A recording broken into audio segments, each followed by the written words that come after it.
छिंदवाड़ा से भी ज्यादा दमदार मुकाबला अमरवाड़ा में होगा। जी हां, और वजह यही है कि कमलनाथ हुए एक्टिव तो बंटी साहू भी अचानक सीएम मोहन यादव से मिलने पहुंच गए। तस्वीर आपको नजर आ रही होगी, अकेले नहीं पहुंचे बंटी साहू। अमरवाड़ा में दरअसल उपचुनाव होना है विधानसभा का। यहां से जो कांग्रेस के विधायक थे कमलनाथ के काफी करीबी कमलेश शाह, उन्होंने इस्तीफा दिया, बीजेपी ज्वाइन कर ली और उनकी रेजिग्नेशन की वजह से यानी इस्तीफे की वजह से यहां पर उपचुनाव हो रहे हैं। और यही वजह है कि माना जा रहा है कि कमलेश शाह ही बीजेपी के कैंडिडेट होंगे। वो कांग्रेस को, कमलनाथ को, सबको छोड़कर चले गए बीजेपी में एंड टाइम पर लोकसभा के वक्त। तो कमलेश शाह को लेकर बंटी साहू क्यों पहुंचे मोहन यादव के पास? दरअसल चर्चा इस तरीके की हुई कि कमलनाथ हो गए सक्रिय ज्यादा।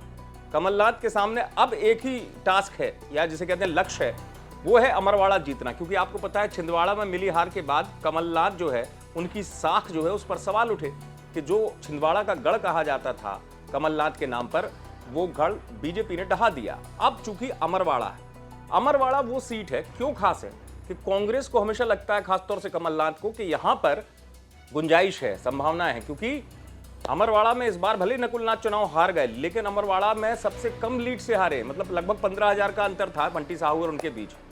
तो यही वजह कमलनाथ को लग रहा है एक तो कि प्रदेश नहीं, आला कमान के सामने भी मैसेज देना है कि कमलनाथ का जलवा अभी भी बरकरार है छिंदवाड़ा जिले में, तो इसलिए अमरवाड़ा। और यही वजह है कि कांग्रेस यहां कोशिश कर रही है कि कैसे भी अमरवाड़ा उपचुनाव जीता जाए। और दूसरी तरफ बंटी साहू भी समझ गए, इसलिए सीएम भी जान रहे हैं। बंटी साहू मिलने पहुंचे सांसद छिंदवाड़ा सीएम से, और पता चला काफी देर तक दोनों की बातचीत हुई और अभी से रणनीति बना ली गई है कि अमरवाड़ा किसी भी सूरत में कांग्रेस के खाते में नहीं जाना चाहिए। यही वजह है कि बीजेपी जैसा ध्यान, पूरा फोकस छिंदवाड़ा लोकसभा चुनाव में लगा रही थी, वो पूरी ताकत झोंक दी थी बीजेपी ने और फिर वो सीट आ ही गई बीजेपी के पाले में। तो अमरवाड़ा को बीजेपी किसी भी सूरत में चाहती है कि ये कांग्रेस का जो गढ़ है दशकों से अमरवाड़ा, इसको तोड़ा जाए। और कमलेश शाह आ ही गए हैं बीजेपी में, जो पहुंचे थे बंटी साहू के साथ मिलने के लिए। तो अब बीजेपी की तैयारी ये कि जैसे लोकसभा चुनाव में मिशन छिंदवाड़ा चलाया था, अब वो मिशन छिंदवाड़ा अब मिशन अमरवाड़ा हो रहा है। और यही वजह है कि बंटी साहू ने मुलाकात की है और रणनीति बनाई है। आप देखते रहें एमपी तक।